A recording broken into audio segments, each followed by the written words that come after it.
Hello guys, स्वागत है आप सभी का आपके अपने general chemistry bye KD sir में। आज का हमारा टॉपिक है एक्चुअली बेंजीन डायज़ोनियम क्लोराइड को फिनॉल में चेंज करना है और बेंजीन डायज़ोनियम क्लोराइड को बेंजीन में चेंज करना है। तो ये दोनों कन्वर्जन एक्चुअली मैं आपको एक साथ ही एक्सप्लेन कर सकता हूँ, तो आप अगर थोड़ा सा कंसंट्रेट करेंगे तो आपको ये दोनों कन्वर्जन प्रॉपर जरूर समझ आएंगे। तो देखिए, सबसे पहले बेंजीन डायज़ोनियम क्लोराइड का फॉर्मूला क्या होता है।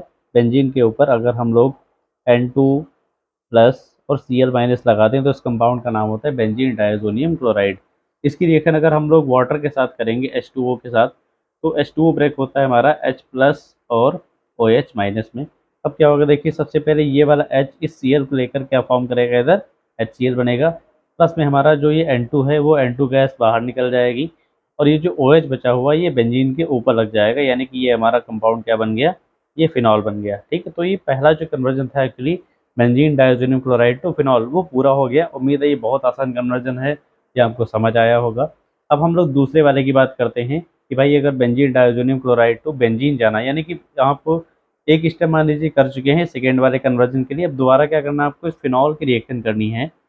अगर हम लोग फिनॉल की रिएक्शन जिंक डस्ट यानी कि जिंक के साथ करेंगे, फिनॉल को अगर आप जिंक के साथ हीट करते हैं तो ये जिंक इस O को लेकर क्या बना देगा, ZnO रिलीज करेगा और हमारा ये बेंजीन बन जाएगा। ठीक है, बहुत ऐसे बच्चे होते हैं जिनको ये रिएक्शन समझ नहीं आती है, तो उनके लिए मैं आपको बता दूं कि वो इस फिनॉल को ऐसे ना लिखें। अगर आप फिनॉल को इस फॉर्म में लिखते हैं C6H5OH, ये भी एक्चुअली फिनॉल होता है। बेंजीन का फॉर्मूला C6H6 होता है और C6H6 से एक H को हटा के वहाँ पे OH लगा देने को हम लोग क्या बोलते हैं, फिनॉल बोलते हैं उस कंपाउंड को। अगर हम लोग इसकी रिएक्शन जिंक से करें तो देखिए यहाँ पे क्या चेंज हो रहा है एक्चुअली।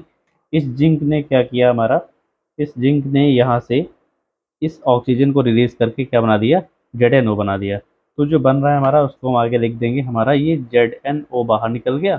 प्लस में अब ये जो H बच रहा है ना, वो H यहाँ जाके वापस लग जाएगा। तो जो C6H5 था वो क्या बन जाएगा, C6H6 बन जाएगा। ठीक है, तो ये रिएक्शन और में एक्चुअली जिसको ये समझ आ रही है वो ये वाली करे, जिसको ये समझ नहीं आ रही है वो ये वाली रिएक्शन कर सकता है। दोनों रिएक्शन सेम है, दोनों में कोई डिफरेंस नहीं है। ये इसलिए समझ नहीं आती क्योंकि कई बार हम लोग इस एच को सोचते रहते हैं वो कहाँ चला गया होगा एक्चुअली, बट ये जो एच होता है ये वापस अपनी जगह पे इधर आकर के ये बेंजीन का फॉर्मेशन करता है। तो कुछ भी डिफिकल्ट नहीं, ये दोनों कन्वर्जन बहुत आसान है। पहले स्टेप में आपने फिनॉल बना लिया और उसी फिनॉल की रिएक्शन जिंक से करने के बाद आपने बेंजीन बना दी। तो उम्मीद है दोनों कन्वर्जन आपको जरूर समझ आए होंगे।